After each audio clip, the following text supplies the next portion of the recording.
bandits, ISWAP, Mamuda, Lakurawa are doing real-time electronic transmission of their activities.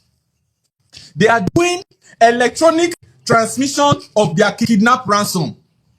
They are doing TikTok live, electronic discussion of their kidnapping activities. They are on Twitter, tweeting electronically.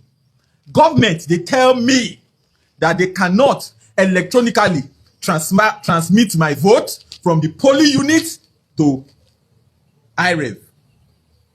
It not work. A government that wants to take my tax. A government, I transfer money from one account, enter another account. You collect tax inside. Nekwemu, shame no catch you. I transfer money from account A to another account B. You collect tax, but you no want transmit election result electronically. So you like my tax, but you not like my vote. I pour you spit, Akpabio. Wagbon. Your head is not correct. I pour you spit. Pregnant woman, where they 8 months and 2 weeks. I pour you that pregnant woman spit. I pour you 90-year-old a day spit. I pour you a power day winner spit. You want my tax, but you don't want my vote. You are taking my tax, but you don't need my vote. You know how to take my tax, but you don't care about my vote. So I should give you money. You want to reap where you did not sow. You want to reap where you did not sow. We are using our taxes to service your libido. Protesters converged at the entrance of the National Assembly in Abuja for the Occupy National Assembly, or Occupy Nass 2026 protest, to demand the inclusion of real-time electronic transmission of results in electoral reforms. Now, there was a heavy security presence at the scene, with personnel drawn from the Nigeria Police Force, the Nigerian Army, and the Nigeria Security and Civil Defense Corps. The African Democratic Congress chieftain, Peter Obi, joined the protest along with other members of ADC alongside civil society organizations. Now, the protest was palpably vibrant as citizens added their voices to the campaign for real-time electronic transmission. Let's take a look. Our electoral process must be transparent. Our electoral process must be free and fair. Answer His Excellency. If you want to answer distinguished, if you want to answer honorable, the process through which you come into office must be honorable, it must be distinguished, and it must be excellent. I will advise you, if you think network is the problem, money day, go and collaborate with Elon Musk. Make Elon Musk give you Starlink. Share you get. Okay, if you can't look and say Elon Musk no be Nigeria, maybe he go cheat you. Go and meet those bandits where they operate for inside that bush. Which network they say they operate. So if bandits can operate with network and ask for ransom conveniently from any location they are inside this country, so the government, the National Assembly, or Mrs. Akpabio himself or herself does not have any right to be giving network as an excuse. This is 2026. We are not in 1952. Democracy in Nigeria.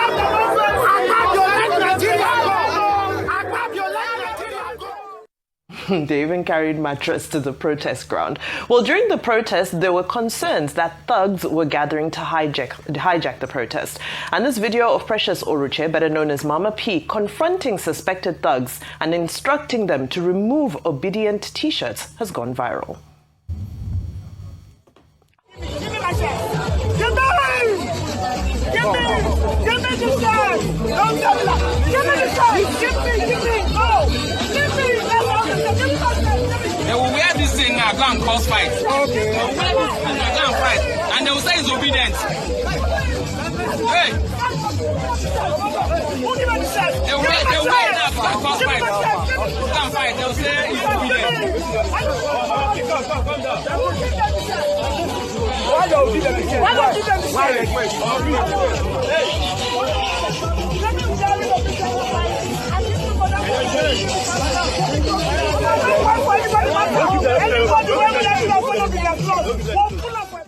Well, so much activity taking place at the protest ground, Rufai. I know we've unpacked a lot of the issues already around the real-time electronic transmission. We also have visuals from today because the protest continues. Today, I believe Rotimi Amechi has also joined the protest outside the National Assembly, and the senators will be meeting for the emergency plenary as well. So you want to react to that guy's video? Or whichever floats your You see, yeah.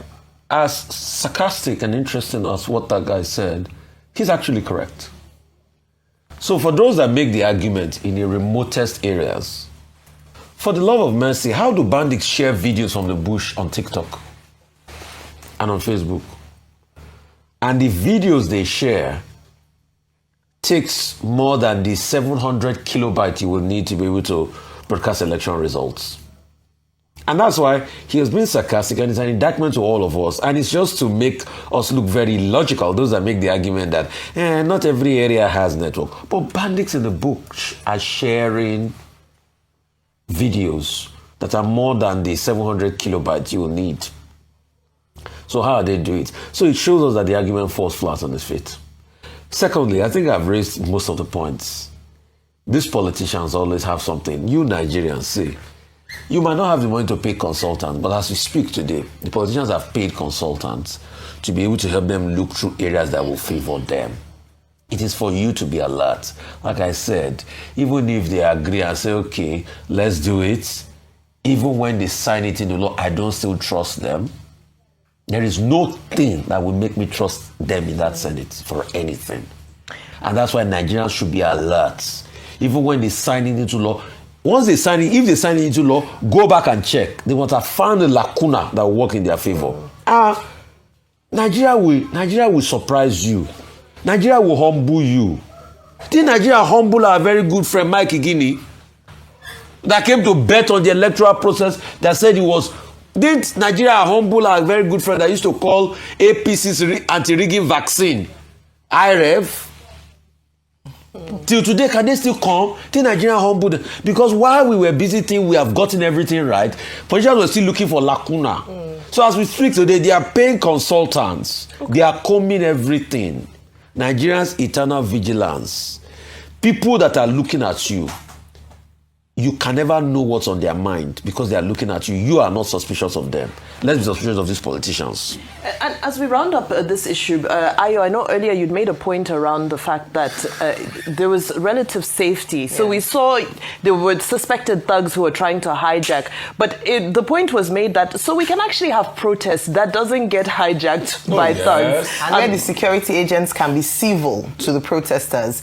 They did prevent them from entering the Nass complex. But in fairness to them, they according to someone who was on the protest ground, he mentioned that they were very civil. They engaged, in a very respectable manner to the protesters and didn't harass them in any way. So I wanted to talk about that because oftentimes, like you've mentioned, we've seen peaceful protests. If it's not being hijacked by thugs, even the security agents themselves are a bit hostile to them. Yes, there was no hostility from the security agents. But I think there was a very good article written still broadly on the electoral amendment bill being considered by the Senate. It was a very instructive piece wrote by Olisagbako by SAN on his post on the social media platform today, in the early hours of today, where he talked about restoring the confidence of the electorate in the voting process, in the electoral process. And chief amongst this, I don't know why we're not talking about this, because a lot of us are just, looking at, so that in the courts, yes, that's important. The legality of it is important, but also the fact that the people can trust the process and whatever the National Assembly can do to ensure that the process is transparent, is credible, Nigerians can come out confidently to know that at least their votes will count, not the court to decide, let them do it. All right. Dr. Abati, I come to you for our next story, which is extremely concerning. Again, as we talk about the ability of bandits and terrorists to be able to upload these horrific videos of their activities, a disturbing video making the rounds online shows 4 kidnapped women being subjected to horrific abuse by suspected terrorists. In the footage, one of the armed men is seen using the muzzle of an AK-47 rifle to repeatedly strike the women on the forehead after ordering them to remove their hijabs. Now, of course, the video is of a very sensitive nature. Viewers' discretion is advised, but we won't play the full video. The women, visibly traumatized and in severe pain, endure the assault in silence as the blows continue. And one of the victims could no longer bear the pain and burst into tears. A voice is heard in the background of the video speaking in Hausa, saying, "Leave it, it's okay." Unfortunately, this did not stop the assault. Now, in another development, armed bandits attacked Koro community in a Tiki local government area of Kwara State on Sunday, killing one forest guard identified as Samuel Abimbola. According to sources, forest guards in Koro had reportedly received intelligence about a potential attack by armed bandits, but the operatives were ambushed. In a post on X, presidential spokesman Bayo Onanuga expressed his condolences. As he wrote, "Some Nigerians are paying the supreme price to keep all of us safe. May Abimbola's soul rest in peace." However, this tweet was met with anger. Here is one reaction. Samuel tweeted, "That's the painful truth. The people paying the supreme price are rarely those making the decisions, soldiers, volunteers, citizens, while politicians stay insulated from consequences. When sacrifice is one-sided, something is broken. Honoring Abimbola means more than words. It means asking why the burden of safety keeps falling on the same people, while those in power remain untouched and unaccountable." When you look at some of the reactions to the tweets from Bayo Nanuga, which I think was said in good spirits, he was paying his condolences, but people were saying, condolences, condolences, condolences. We want to see more. And if you're in opposition, they felt that if he had been an opposition leader, he would have added more flesh to the post. Because he did that so well against the likes of Obasanjo in the early 2000s when he was still head of a newspaper. Well, let's hear Dr. Batiste. Insecurity remains a major problem in Nigeria. And it is not surprising that the president, speaking at the second national conference of the NEC, that's the National Economic Council, made the point that, yes, we will overcome. And I said earlier this morning that, that's what he's supposed to say, to give people hope and to say, we are, adopting some forms of mechanization in parts of the country to make sure that we tackle this challenge. Well, it's not enough to give the people hope.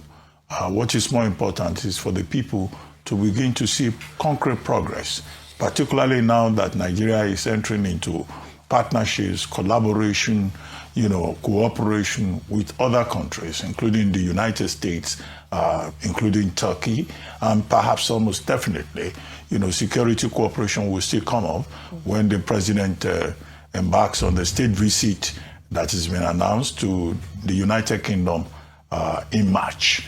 However, the video that you showed, really very disturbing, a clear demonstration of man's inhumanity to man and the brutality of those who do not want Nigeria to progress and who have turned themselves into agents of terror, destabilization, and devastation. Now, in the full video itself, that man who was holding the AK-47 was hitting these innocent, helpless, women on the head in a very callous manner. And that's, is just a graphic illustration of the extent of inhumanity that some elements, some criminals in our society will go. The surprising thing is that they even have the audacity to do the video and then broadcast it on particular channels.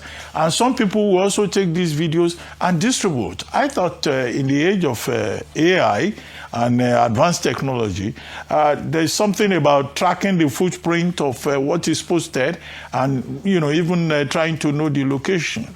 But the Nigerian state has not been able to act optimally, convincingly, in terms of deploying enough technology to track down these elements who give our country a bad name and a bad image. As for the gentleman, Mr. Afolabi, who died as a forest guard in Kwara, again, that's unfortunate, because, it was only recently that the president directed that more forest guards should be recruited and that they should also be given arms so that, they can complement the efforts of both the military and also the police. And then, of course, you know, they have become people too who have to pay the ultimate sacrifice. This particular gentleman, he still has a mother, he has a wife, he has young children, and then now, you know, he has had to die in an effort, you know, to do the assignment that he has taken.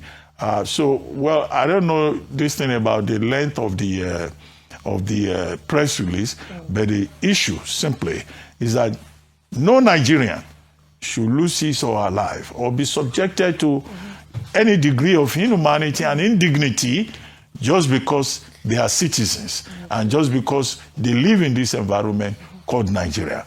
We hear it's an asymmetrical war, but it's a battle that Nigeria must win. It's not a struggle that can be abandoned. It is not enough to say we will overcome.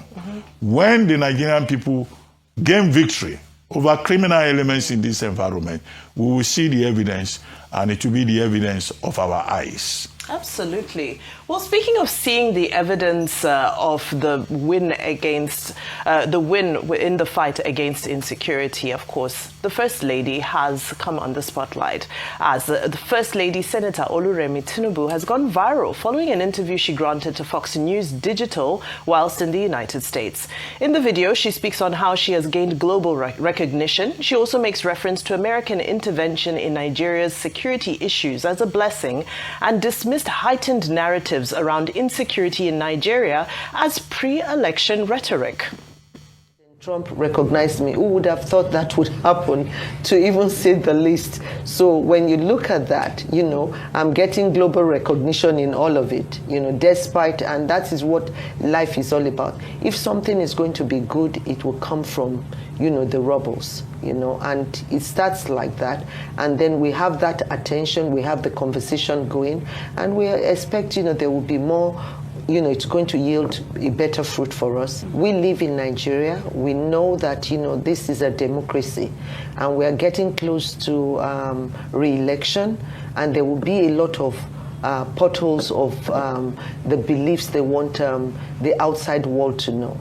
And we can see that with this government, we just out of a lot of economic crisis that we inherited, because this is the first time the government of Nigeria will remove fuel subsidy. We were producing oil, but we were not refining them. So now Nigeria, we have refined products, and we're not importing fuel like before. So our exchange rates are stabilizing. The country is moving forward. We're trying to make sure that insecurity we can tackle. Well, in a related development, while this was happening, American talk show host Tony Perkins has said that he actually declined the Nigerian First Lady's request for an interview during her time in Washington. Here's what he had to say. And then you have a situation like in Nigeria, where more Christians have been killed there than anywhere else in the world.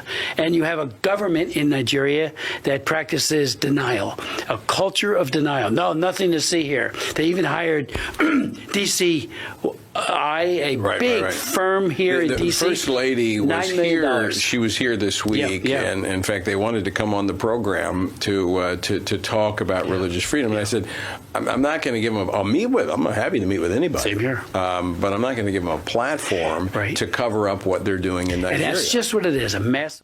All right, well, this conversation was during an interview with U.S. Congressman Chris Smith. And of course, we know Chris Smith has been on the front burner with regards to issues pertaining to insecurity in Nigeria. So it was also on a program called the Washington Watch. And just for context, this program covers Washington news from a conservative Christian's perspective. So it's a nuanced conversation. Ayo. Okay. All right, interesting. I was like, we buy. But I mean, what's happening in American media? Yes, what's happening in American media. But first of all, earlier on, we had talked about the importance of the role of soft power in diplomacy, which it seems like the First Lady is wielding on her trip to the United States of America.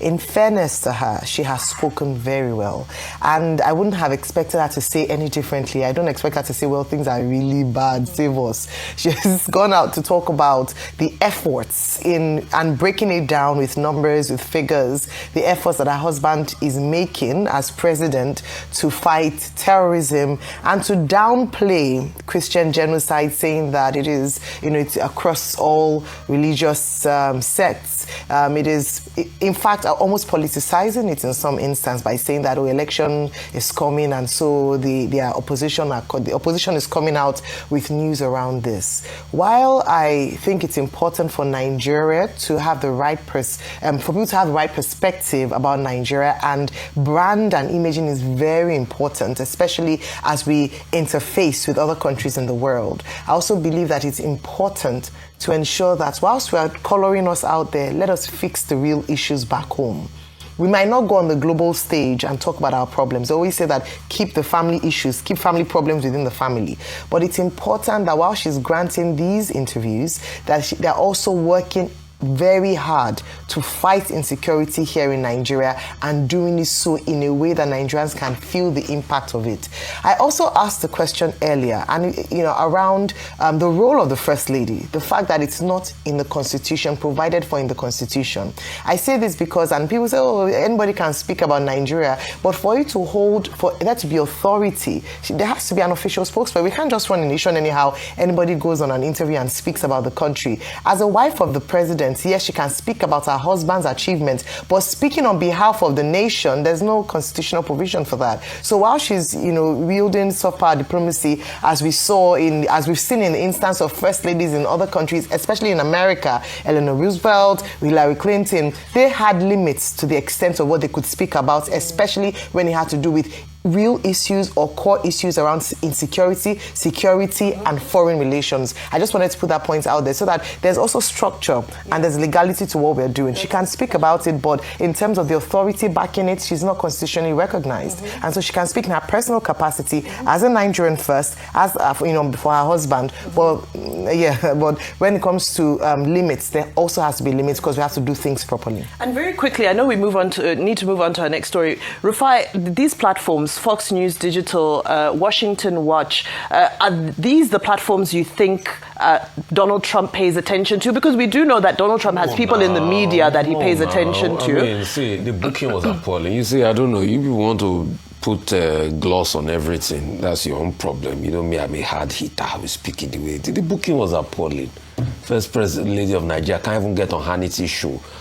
I mean, Vimba, we watch the conservative circle now. If you are not on Hannity's show, if you are not on Jason Wetter's show, if you are not on Fox and Friends, you can't even make it to OAN, you can't even make it to Newsmax. I mean, those are the places people are watching on conservative voices now. You can't even make it to Fox Radio, it's Fox Digital, for that matter. In fact, this is the first time I'm hearing Washington conservative, an obscure conservative platform is even bragging. But the congressman is there. No, an obscure conservative platform is even bragging. You can't compare what they have to what's it called now, Fox Primetime. An obscure conservative platform is even bragging that they deplatformed the first lady of the country, and we're just looking at it and we're laughing. You can't even make it to Fox Nation. Even if it's Fox Nation, okay, that's the official streaming site. So, see, the booking and the narrative landing was bad. And it also shows that with all the lobbyists they are paying, lobbyists is not doing a good job. Me, I will sack my lobbyist if I'm the first lady and I'm coming to come and talk, and my lobbyists cannot even get me on the top conservative platforms across the country.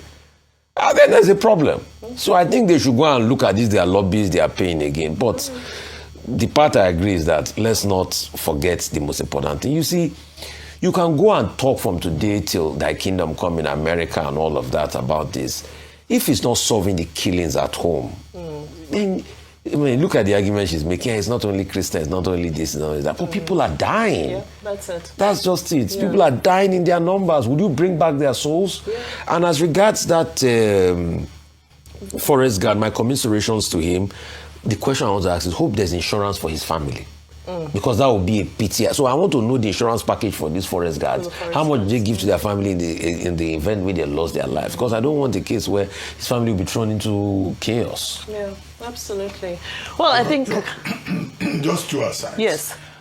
This will talk about First Lady. Yes, there's no official position for a First Lady.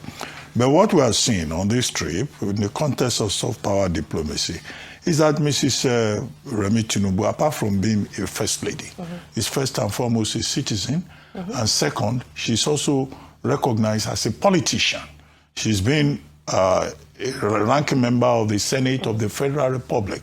So can a senator of the Federal Republic, whether she's the wife or not the wife of the president, speak about issues in Nigeria? So in that regard, all this talk about she doesn't have authority, she has personal authority in terms of her own individual experience. Even if, as I always say, she's been very supportive. I think her husband will be very glad that she has a wife too, who can stand up as a citizen and speak. So that's the other way to look at it. Absolutely. As for Perkins, the man, Washington Watch, you call it. Yes, two-time Emmy winner, right? But don't forget that he started his career as a broadcast journalist after having spent some time as a stand-up comedian. So if, he introduces a comedic angle to his conversation, that will not be surprising at all. A number of issues. For example, when you say IREV, transmission to IREV in the Supreme Court decision 2023, and the Supreme Court has not yet reversed itself, and it is not clear that this National Assembly is going to make legislation in a different direction, said that IREV is a viewing portal, it's not a collation center. As long as that is the state of the law and the National Assembly retains it, you can't have what the people are asking for. I also tried to interrogate this whole idea about electronic voting, electronic transmission. Yes, it is desirable because the people want to monitor their votes. They want to defend their votes. But for you to transmit electronically, I again looked at the what is called the excuses given by the National Assembly and what the reality is in other jurisdictions. In Brazil, they had to try electronic voting in 2000, in 2002, for about 4 years before they eventually decided on it. In Japan, they tried electronic voting and electronic transmission in some prefectures, as they called it. But they then discovered that some people they call malicious insiders could still manipulate, electronic voting. Estonia is perhaps the only country where, electronic voting is almost foolproof in terms of the results. You have some other countries. Australia is also adopted in part. And my question is, well, what is the best model? Should we first try it out first, learn some lessons from other jurisdictions in terms of the advantages and the disadvantages? But the big problem that we have in Nigeria is a question of trust. The trust deficit is so high that sometimes when you relate with the Nigerian state and those in power at a particular time, you have to go for the maximum. You don't do trial and error. You just say, let us do it now. If it fails, let it fail. But is that the international best practice with this proposal? So the big issue is one of trust. And I concluded that piece by arguing that, look, it's like the armed robber and the property owner. The armed robber wants to steal. The property owner says, no, you cannot steal what belongs to me. We will create safeguards. At the end of the day, how do you build a nation where there is no trust? How do you build a nation where there is no readiness on everybody's part for a general reorientation of society? How do you build a nation where there is no regard for values? However, let me quickly run through this process. So after this votes and proceeding stage, what is going to happen next is that there will be a conference between the Senate and the House of Reps. Now, some CSO groups are saying, adopt the version of the House of Representatives. But what they do at the conference level is either or.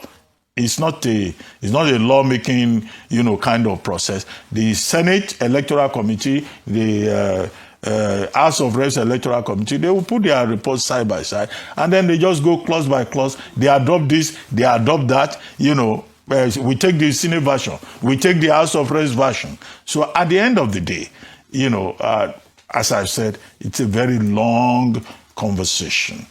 And then we are losing sight of other issues, whether IREV, represents electronic transmission, and the suspicion is all about collation centers, how votes move from polling centers to collation centers. My view, in conclusion, is that, redesigning the electoral framework may not, on the long run, solve the problem, except we address issues about values, about trust, about national orientation. You can have the best electoral framework ever in the world. It may not stop electoral fraud. That is the unfortunate part of our circumstances, and it is also a question of how underdeveloped we are, both in terms of technology, capacity, and also in terms of values. And that is something you can say involves all of us. Very quickly, let's take a look at news stories making headlines around the globe. First off, Nigeria's pro-democracy movement on Monday confronted a heavy security presence at the National Assembly, demanding that the Electoral Act Amendment Bill of 2026 mandates real-time electronic transmission of results ahead of the 2027 elections. Joined by former presidential candidate Peter Obi, the protesters vowed a no-retreat, no-surrender campaign until lawmakers make electronic transmission compulsory. Arise correspondent Friday Oloko filed this report. As preparations for the 2027 general elections gather momentum, tensions are rising over proposed amendments to the Electoral Act. Are we lazy? No! This is a gathering of over 70 civil society organizations committed to electoral reforms and protection of democracy in Nigeria. They are demanding that the amendment bill explicitly provide for mandatory real-time electronic transmission of results from polling units to INEC's IRF portal. Some of the groups involved in the protests are Yaga Africa, Movement for the Transformation of Nigeria, the Center for Transparency and Advocacy, Action Aid Nigeria, the Nigerian Civil Society Situation Room, the National Opposition Movement, and the African Democratic Congress. With their mats and supplies, they are vowing to sustain their action until lawmakers adopt their position. Protesters remain outside, having been denied entry into the complex by security operatives. Our electoral process must be transparent. Our electoral process must be free and fair. I've said it several times. If you want to answer His Excellency, if you want to answer distinguished, if you want to answer honorable, the process through which you come into office must be honorable, it must be distinguished, and it must be excellent. The executive director of the Center for Transparency and Advocacy, Faith Mwatishi, warns that any short of real-time transmission could undermine the electoral credibility. The implication for the 2027 election is that we will now allow the judiciary again to decide who governs this country. We will have to review the role of the judiciary in deciding final election results, because we are here today because of the judgment that was given by the judiciary concerning the transmission of results. Convener of the National Opposition Movement, Bishop Okoronko, and ADC Deputy National Publicity Secretary Queen Oki, described the resistance to electronic transmission as an attempt to weaken the people's will. We are here to tell the National Assembly to make sure that electronic transmission of results from the polling unit to the INEC Collation Center is made mandatory, and also to say that it should be a capital offense for anybody to try to mutilate a result. We want a situation in this 2027 where the results that are gotten from the polling units are the same when it is announced. ADC chieftain and former presidential aide Loretta Onoche calls for stronger democratic safeguards in the public interest. So I have come to show solidarity with other Nigerians, because in a democratic setting, everyone has one vote, and the majority at the end of the day carries the vote. The laws that they make is for good governance. That is why we have come today to talk about the real-time electronic transmission of results. With protesters threatening to prolong sit-out, attention now turns to the Senate and whether lawmakers will yield to mounting pressure or hold firm in the days ahead. In other news, Nigeria will defeat terrorism and banditry, and the next phase of national development will largely depend on states and local governments. That's according to President Bola Tinubu, who spoke in Abuja as he opened the second edition of the National Economic Council Conference, pledging stronger security and linking it directly to economic growth. State House correspondent Adesuwa Moran reports. President Bola Tinubu arrives at the National Economic Council Conference alongside Vice President Kashim Shettima, who chairs the council. Opening the meeting, Tinubu warns that insecurity remains a major threat to Nigeria's economic ambitions, describing it as alien to the country's culture. He commends the governors of Borno, Katsina, and Kaduna states for what he calls their efforts in defending communities. And I'm living here again to further find means to strengthen our security forces, to defeat terrorism and combat it. That I promise you is what has kept all of us sleepless at night. But I assure you that we will win with determination and resilience. We will overcome this unacceptable terrorism and banditry. It's not part of our culture. It's foreign to us. The two-day conference brings together federal and state officials, development partners, and private sector leaders to discuss inclusive growth and sustainable development under the Renewed Hope National Development Plan for 2026 to 2030. President Tinubu says the plan marks Nigeria's shift from economic recovery to transformation, with states and local governments playing a central role in delivering results. We must move decisively from declarations to implementation through data-driven decisions, making peer learning among states, local governments, and innovative financing models a reality. Nigeria's diversity is our strength.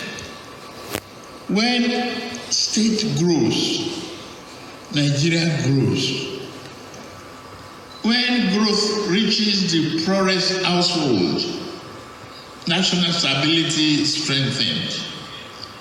When development is sustainable, our children inherit hope.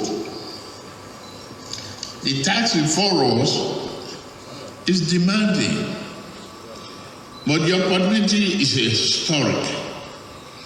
The Renew Hope agenda is a national compact, a promise that the sacrifices of Nigeria will lead to a stronger, fairer, and more prosperous nation. Vice President Kashim Shettima reminds council members of their responsibility to translate national policies into concrete action at the state level. The inclusive growth on our radar is not an exercise in sloganeering. We have confronted the macroeconomic obstacles before us. What remains is to ensure that progress filters down to the everyday lives of our people. This is precisely why the National Economic Council remains the most suitable vehicle for delivering the promise of inclusive growth. The conference convener underscores the need for the meeting as governors and development partners reaffirm their commitment to collaboration and effective implementation. How do we sustain the momentum? How do we ensure it works for everyone? How do we equip our populace with requisite skills to compete? How do we imagine the future and plan for it? No single tier of government can deliver inclusive growth alone. Federal policies require state-level execution. State initiatives require national coherence, and both depend on credible partnerships with the private sector and our development partners. The conference then moves into panel sessions, and a moment of silence was held for victims of insecurity across the country, including Kwara State. The hall is now quiet, bringing an end to today's session. But the work is far from over. The focus has been on execution, with states expected to drive growth and insecurity framed as an economic risk.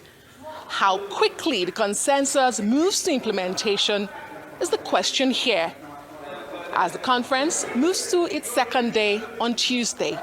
From the presidential villa, Adesua Omoruan, Arise News. Thank you, Adesua. Well, still on tackling terrorism in Nigeria, Nigeria's First Lady Oluremi Tinubu has described the recent U.S. airstrikes against Islamist militants in the West African country as a blessing, as she calls for deeper security cooperation with Washington. Speaking during a visit to the United States, Mrs. Tinubu said the strikes showed welcome support as Nigeria battles insurgents and criminal gangs. Mrs. Tinubu, in an interview with Fox News, said Nigeria is looking forward to stronger collaboration with the U.S. to address growing security challenges. The comments come amid concerns in the U.S. over religious violence in Nigeria, particularly attacks on Christian communities.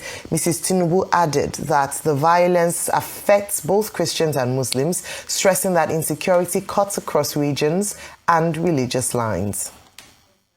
Whatever is happening, at times, who would have, you said President Trump recognized me. Who would have thought that would happen, to even say the least? So when you look at that, I'm getting global recognition in all of it, despite, and that is what life is all about. If something is going to be good, it will come from, the rebels, and it starts like that. And then we have that attention, we have the conversation going, and we expect, there will be more. It's going to yield a better fruit for us, and both for us and also America. President Trump had words of praise for you this morning, but there are still some U.S. lawmakers that believe that there is as they call it, Christian genocide going on in Nigeria, and they've been critical of the government for not doing enough. What do you say to that argument? What do you tell them? We've been able to educate them more about the situation on ground. We live in Nigeria. We know that, this is a democracy, and we are getting close to re-election, and there will be a lot of potholes of the beliefs they want the outside world to know. And we can see that with this government, we just out of a lot of economic crisis that we inherited, because this is the first time the government of Nigeria will remove fuel subsidy. We were producing oil, but we were not refining them. So now Nigeria, we have refined products, and we're not importing fuel like before. So our exchange rates are stabilizing. The country is moving forward. We're trying to make sure that insecurity we can tackle. And the president has even changed the service chiefs. They've replaced them with new ones. So we're looking at reforms. In November, because of what is going on and the world concern about Nigerian Christians, the government, my husband declared a state of emergency on the 26th November 2026, and on insecurity. And by that, what did he do? He had to ask the police inspector general to recruit additional 50,000 police officers, and then the soldiers 24,000 officers, so that they can help in, to secure insecurity. And not only that, there are 10,000 forest guards that were not carrying arms before.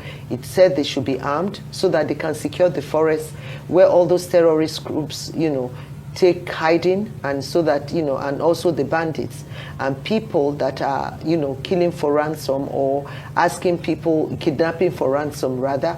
So those are the target. And also not only that, 11,566 police officers that were under VIP assignments have been recalled, and they've been sent to all the hotspot areas in Nigeria, like Plateau State, Benue State, Taraba, and also other communities that they felt that they needed.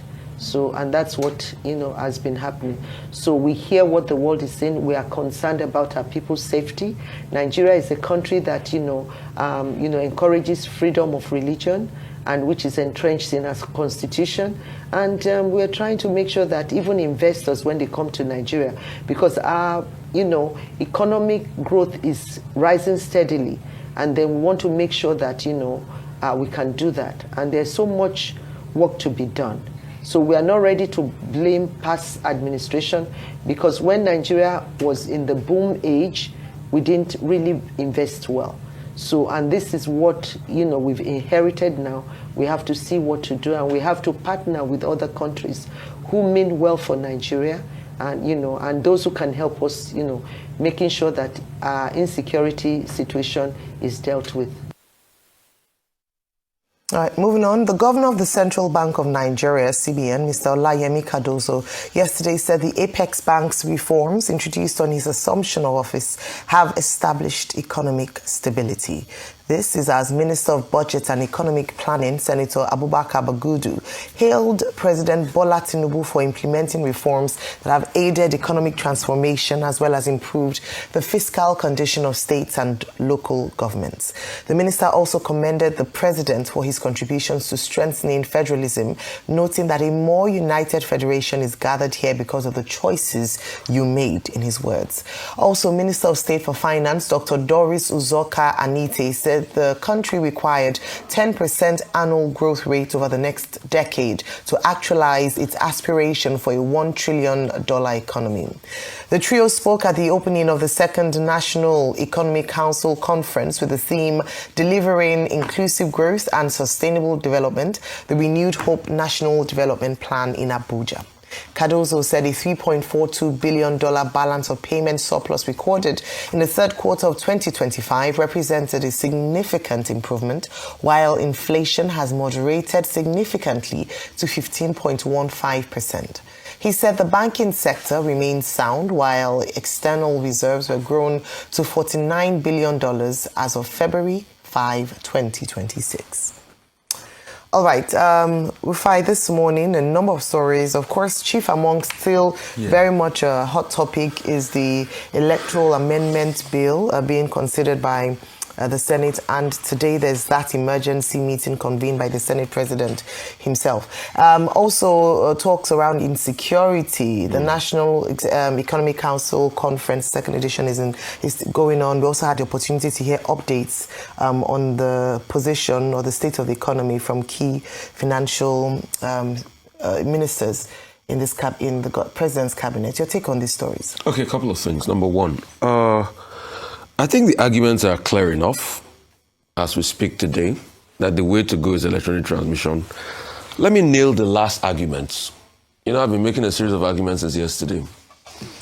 As at the 13th of January, 2013, go and fact check me, Alhaji Lai Mohammed made a strong case on the Nation newspaper for electronic voting and using the electronic process for voting leading up to the 2015 elections. You can go and fact check me. The question we should ask is, why is it that those that made a strong case for it then are balking today? Just like how they tried as much as possible to run away from it in 2022, but I'm sure they probably passed it there because they found a lacuna. And the lacuna was the fact that INEC could use its discretion. Because these people, they get their experts in, they get their consultants that analyze these things for them, that think for them. They pay people to think for them. What do you think they use the state resources for? They pay people to think for them. So I'm sure that's why they probably pushed it through. I will hazard some things that will happen. It will get to a point where the pressure gets a lot on them. They might balk, they might not balk. But if they balk, there will be another problem. If they finally say, okay, they will make mandatory transmission happen, there will be another problem. The problem with the president's assent, and they're going to play around that for a while. Might probably be a replica of what happened in 2019, or it might be a different mode they are going to use. They will see every way to be able to frustrate the assent. Let me push it one step further. They know that Nigerians do not follow up. Till today, the committee they set up in December to review the tax complaints, has that committee give you a report as of February? The discrepancies in the tax results, has the committee give you their final report? So because they know that attention is like that of what we call Drosophila melanogaster, that of a fruit fly. So they know the attention span is low. So they will balk around and they will play around.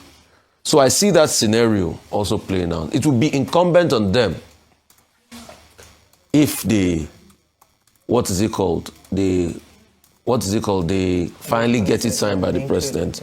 And in an event where they get it signed, it will have probably because they will have also go to look at other provisions that you will not see, and their advisors will have told them, okay, there's a wriggle room here, and that's what will be signed. And in an event, even if it's even signed, you will see, since we've now learned that this is how they behave from the tax law, there might be discrepancy between what they showed you they passed and what they signed.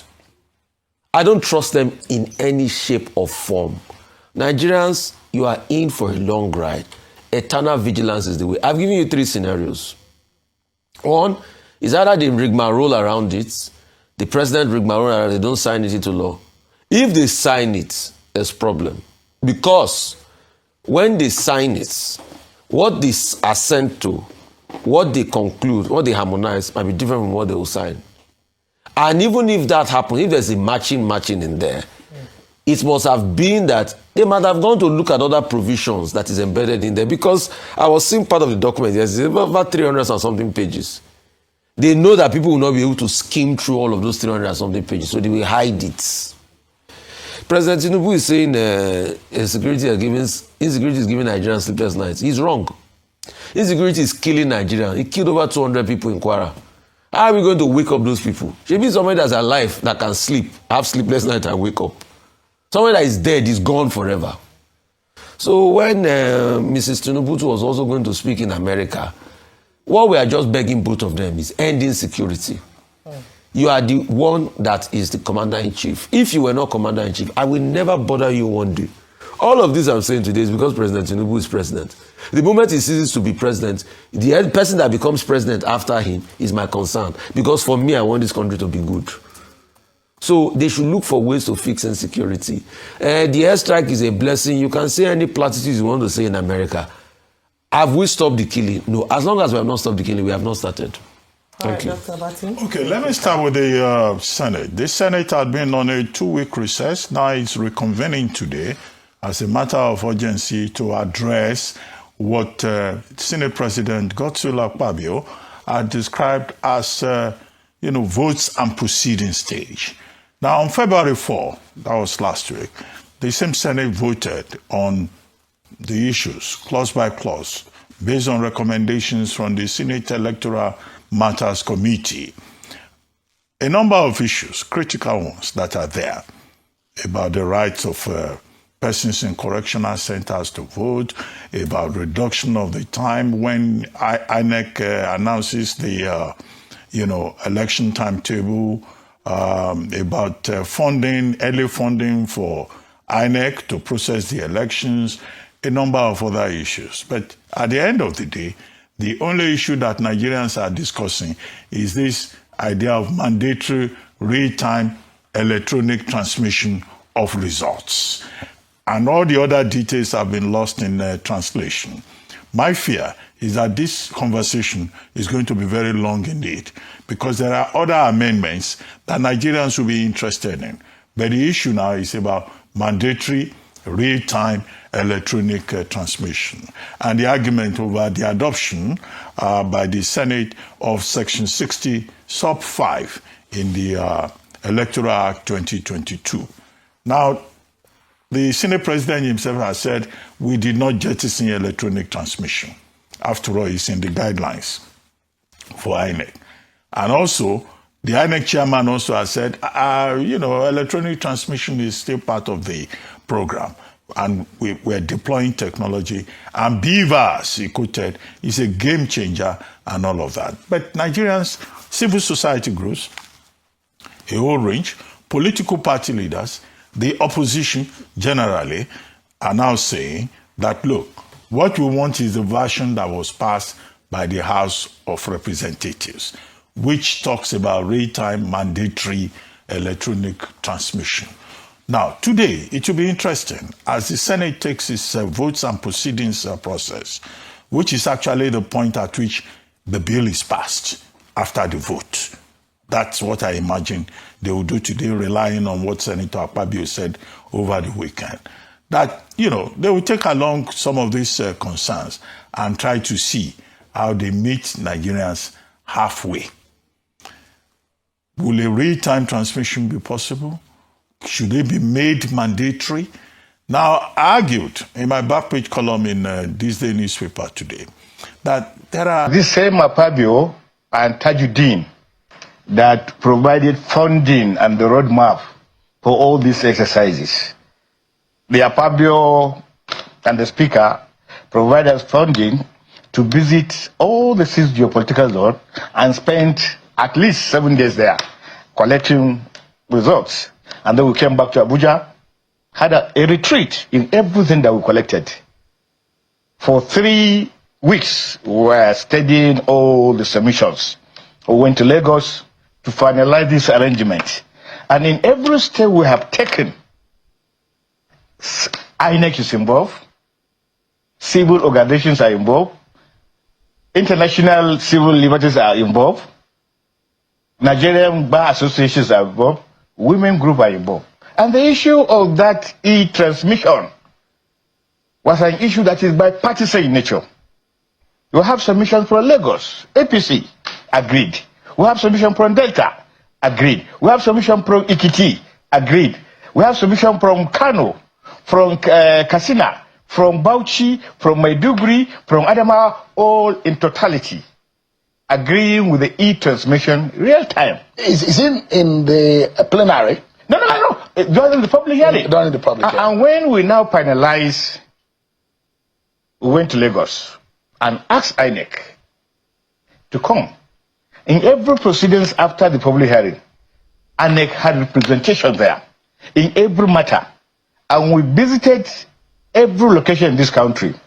And we also asked our consultants to give us what's happening in Ghana, e-transmission, Botswana, e-transmission, Kenya, e-transmission, Rwanda, e-transmission. And we asked, how do they do it? Everything that we were doing, INEC was there.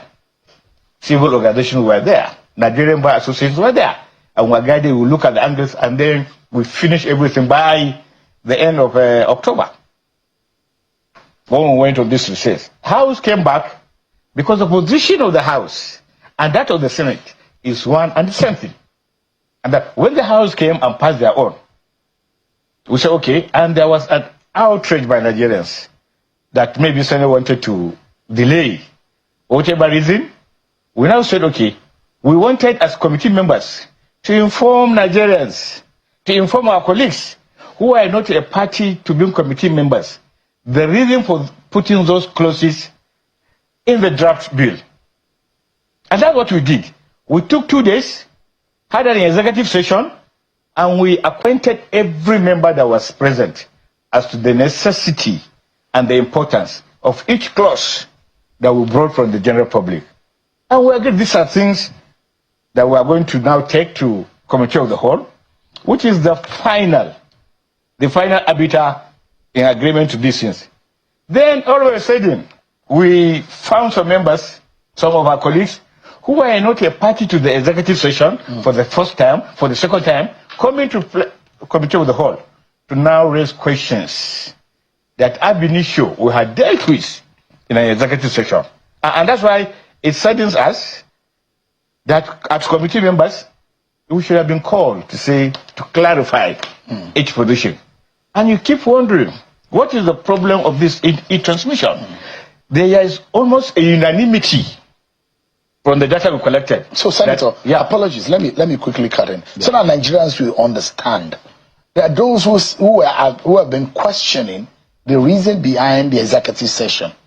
Why go into an executive session, and for the sake of those who probably are not too familiar with parliamentary language or procedure, executive session is when the lawmakers will say, leave us alone, shut the door, no media, aid and all of us, leave us alone, we want to be alone on this matter. There are those who feel that if you are going to pass through this level, through the third reading, it's supposed, especially as a committee of the whole, in the floor of the plenary, everybody must hear and see for transparency purpose. So you were telling us now that it does look like there was no argument at the executive session.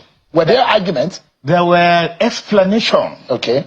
We didn't want to do a robust debate in plenary, because then in the committee of the whole, because eventually that's what we do. We, the committee members, demanded that we should have an executive session to inform members as to the critical nature of the bill before us. Okay. As to why, how we arrive at certain clauses. I mean, why were you asking for executive session? Because of the debate, because of the prolonged debate. And that's why the executive session didn't last for 1 day.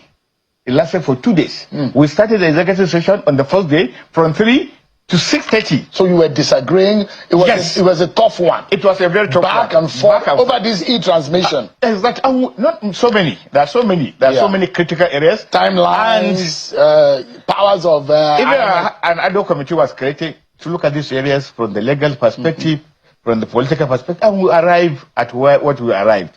And what did you arrive at? Everything e-transmission, real-time e-transmission. Was that what you arrived at? Is what we arrived at. Let me. So the section that is in question here is section 60 sub 5. So 5, yeah.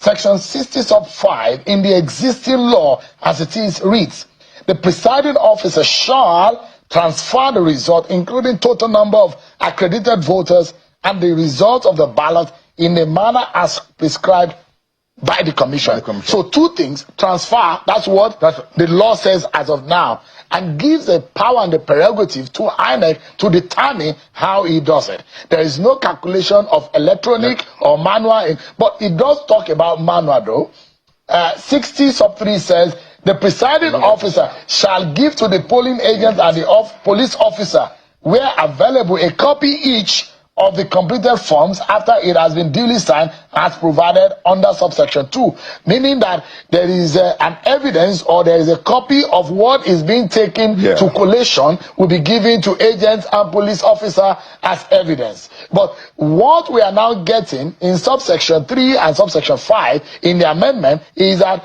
we need a digital trail, an electronic transmission where Nigerians can see real time, and there are those who are arguing. E-transmission, real time, those are big issues that some of your colleagues are now debating to say it is impracticable, it is impossible, and we cannot be able to have it because of some of 4 or 5 issues. You see, there are 2 things. One, the Senate sent us to do a public hearing. And in the course of this public hearing, these issues were brought for discussion, not once, not 2 times, over 10 times.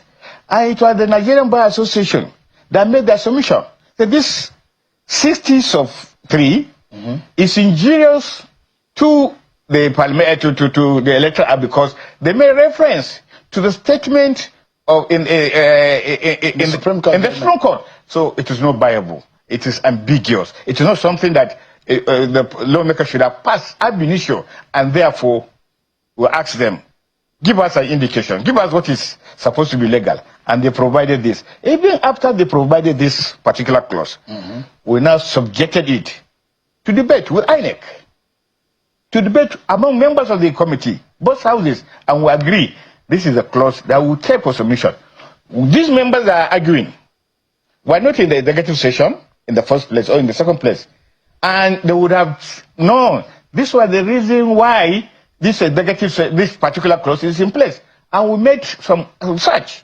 We said there is nowhere in this country that there is no POS. There is nowhere in this country that there is no phone.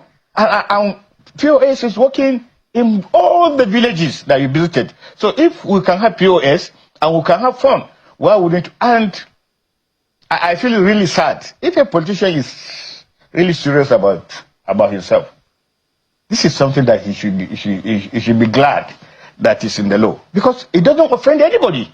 This is we are making progress. Other nations in Africa have made progress.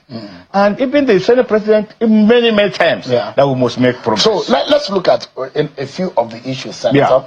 And we have the privilege that you're not only a minority member of the Senate, which of course you hold the opposition view as to if the ruling party is digressing or derailing, is the role of the opposition to be able to put a check and balance on them, and you have that oversight. Secondly, you are a member of the Electoral Committee headed by Senator Simon Lalong of Plateau State. Now, the legal issue that was raised as to the position of the Supreme Court in the last election to say that you cannot, because the law does not provide for transmission of the result to the IREV portal, therefore anything that is extracted from the IREV portal to the extent of its relevance to the election does not hold water because it's not prescribed for in the law. So the question is that how did the NBA and the lawyers and the consultants, how did they resolve? Because if you have not displaced the position of the Supreme Court, the Supreme Court judgment in the order of in the hierarchy of our laws, I have a feeling might supersede the Act of Parliament. Is it? They cannot. They cannot. First of all, let me say, this is not an opposition position. Even though the opposition, some of us, were in the National Assembly and opposed this thing, I can tell you clearly shown 98% of all senators, 98% have keyed in to this e-transmission. So when I see opposition personalities parading themselves, that means they were not told the whole story. And even when we came to the press conference that we had as an opposition, we made mention that this thing has not taken a party dimension, because the chairman of the Electoral Committee of the House, Senator Long, is an APC member. The chairman of the Electoral Committee of the House is an APC member. 80% of members of the Electoral Committee of the Senate are APC. 80% of them are APC from the House. So there is nothing. So where is this contradiction coming from? The contradiction came on the day that we were supposed to pass this thing to the third reading in the Committee of the Whole. And I told you, ordinarily, we are not supposed to have taken 1 hour, 2 hours. And then we saw some people emerging and raising questions and now bringing amendments, which you had explained in the executive session before. But I mean, so they are taking you back into what you have resolved before now. But do they have a right, though? As senators in the Committee of the Whole, you can raise anything.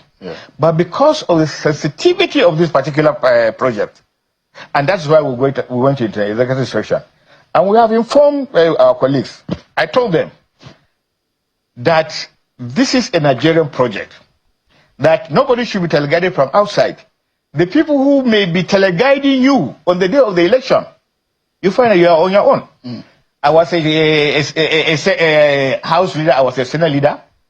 Even when we were in government, there was this coercion to ask the parliament to do this thing, to do that thing. But on the election day, you find out nobody is there for you. And that's why we have this label of return. Every time, every year, 70% of members of the House did not come. 70% of the Senate did not come. Did you know in this Senate, only 25 of them came back? In the House, less than 60 of them came back. This is... Senator, in all of this now, one thing that is certain is that this law will not pass until there is a concurrence. And we understand that there is harmonization committee will be set up, they will meet, and all of these. Because what the House of the version, the amended version of the House, let me read it to you. And for the sake of our viewers tonight, what the contention is well captured and taken care of in the version that the House of Reps passed through third reading in December of last year. And this is how they captured it. The Commission shall electronically transmit the results from each polling unit to IREV portal in real time, and such transmission shall be done simultaneously with the physical collation of results. That is the version of the House of Reps which they passed. Is it exactly how you captured it? You see, there is no version between the House and the Senate. It's the same thing. Because we're on the same page.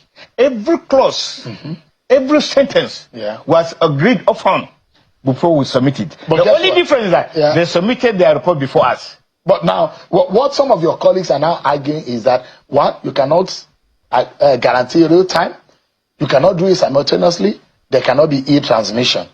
And they gave reasons. Part of the reasons they gave is that there is a problem in infrastructure, poor network coverage, and you heard the Senate President, he made the explanation. Possible cyber security risk. Do we have the infrastructure and the legal dispute that could bring some of this provision into jeopardy? A lot of it is lack of misunderstanding of the role of a legislature. When you are a legislature and when you go into a public hearing and the preponderance of opinion is on a particular matter, your job is to report what happened to the public in the public hearing. Your job is to protect what happened.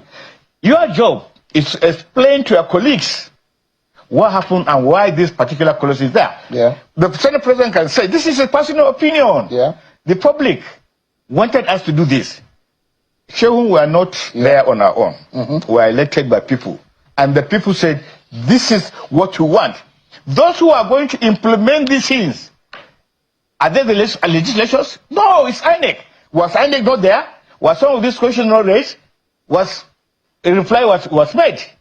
All these questions that you made, that you raised, they were raised. And they were discussed. Why are your colleagues angry with Godswill Akpabio? He's just a presiding officer.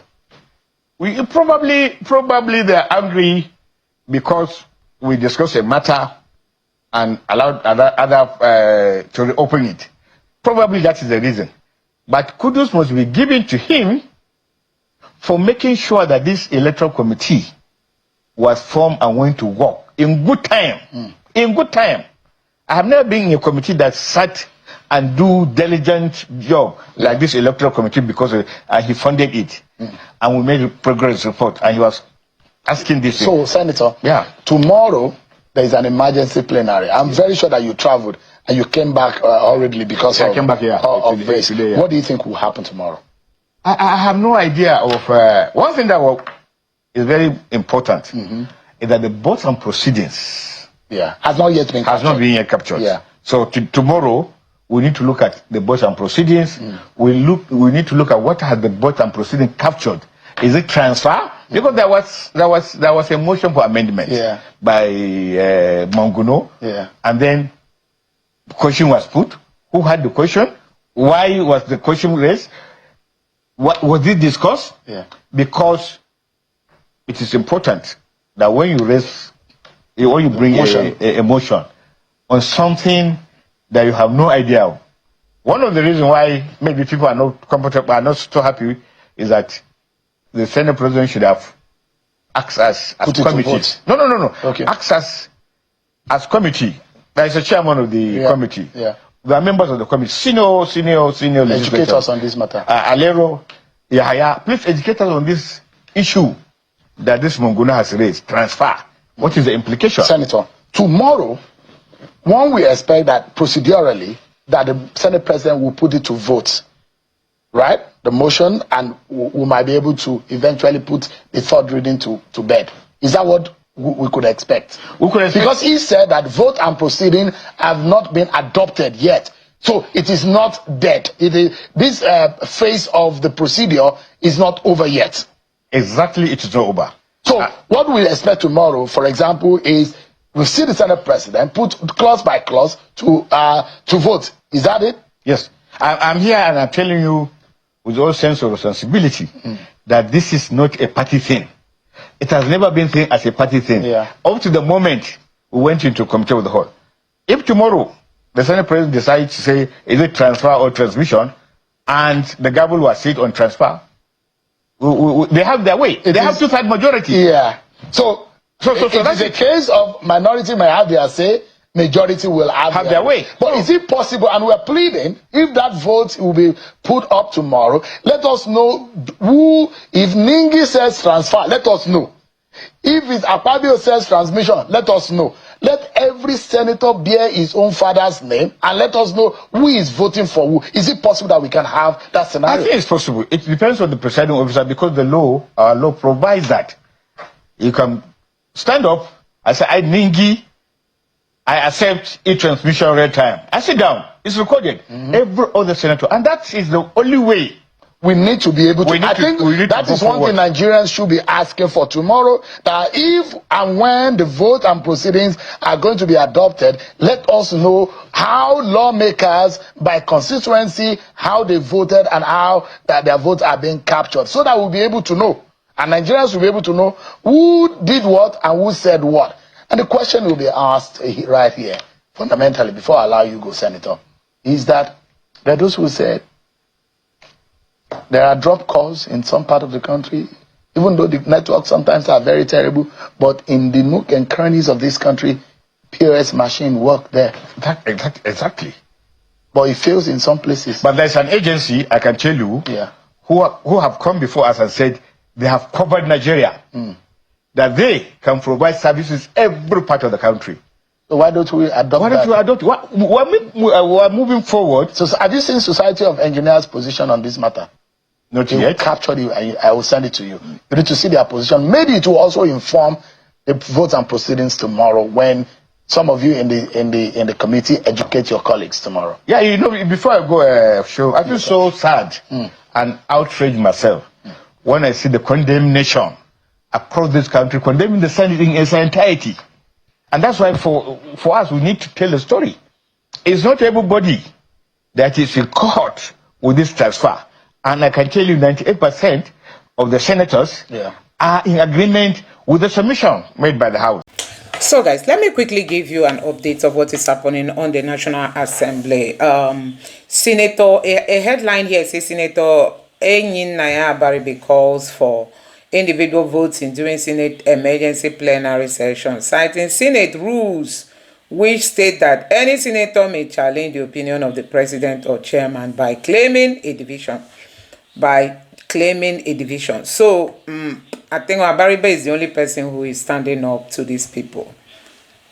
That let's vote, not the one let the aye say hi, let the nay say nay, and that is it. So Nigerians are very happy with the position of Senator Abaribe, and yes, I think that is just it, and that's what Nigerians want for now. Now, I'm also going to allow you to take a look at the reactions of Nigerians. But now, this is, we are tired of excuses. Go and do the right thing now. Senator God's will have tolerated you enough. Enough is enough. Our vote must count.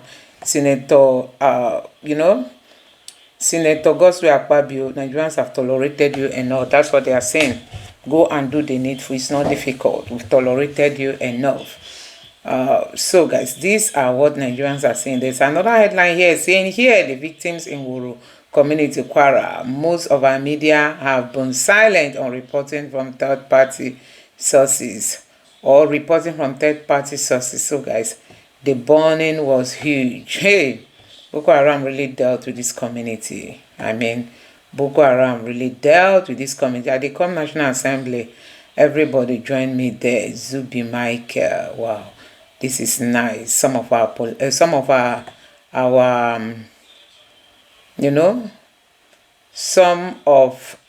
what is it called? Our celebrities.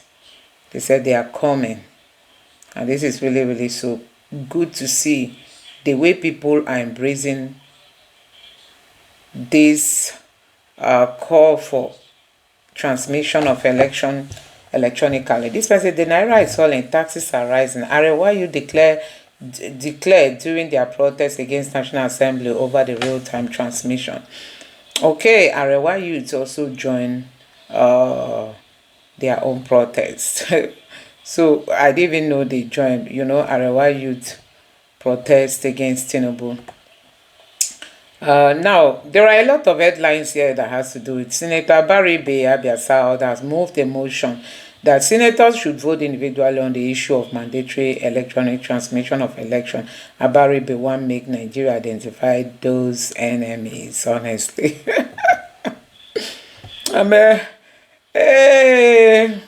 This one is a proud ex-Muslim member of Arewa Christian Sister Prayer Forum. Keep marching forward, daughter of Zion, the first Christian in her family. So guys, yes, this is what we are seeing in Nigeria. This person say, I'm concerned, Nigerians. I flew in from Lagos to Abuja because of the protest. Akpabio has been cooking for Nigeria and we've been eating it. It is now time for us to return the favor and cook for him too. We will never accept anything short of electronic transmission. I mean, I don't know how these people take us so common. I mean, take us for granted. You know, just taking people for granted. I mean, what is happening? I see if people don't have voice. This one here says, Akpabio, Senator Akpabio and his friends have a well-round time, but Nigerians cannot travel to their villages. I cannot travel from Benin City to Okbela, my mother's village. I can't travel to Awuchi, my father's village. Zekeri Idris is speaking. And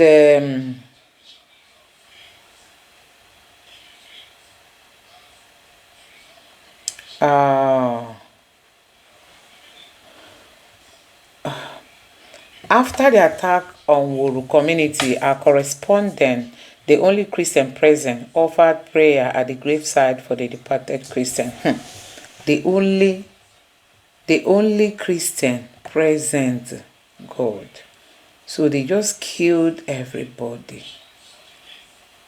Ew, Jesus, what is happening in Kwara?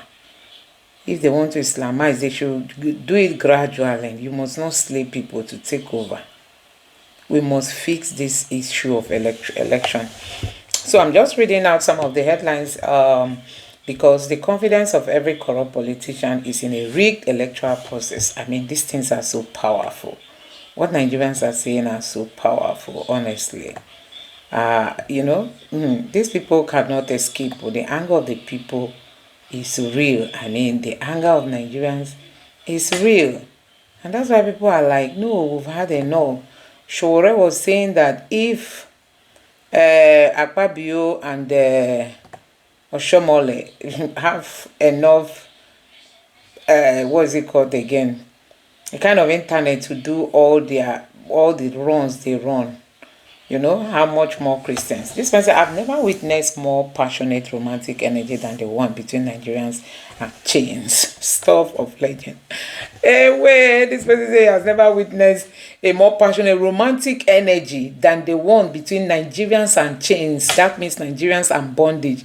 Nigerians really love bondage. This is coming after, you know, days Yaya Bello was saying, dancing, and some people were like affirming to what he was doing or saying, you know, in support of him. So guys, this country is really gone. I mean, Nigeria is gone. I mean, what is happening in this country is unbelievable. So guys, it's really so nice that people are coming to town. The barricades must be determined by the people, not by oppressors, because when tyrants get to decide the limit of resistance, then what they call peace is simply submission, and what they call order is just control, resilience. A people fighting for freedom cannot. This coming from Shore. I'm just trying to get back on the page where he spoke. Huh? What is this? God.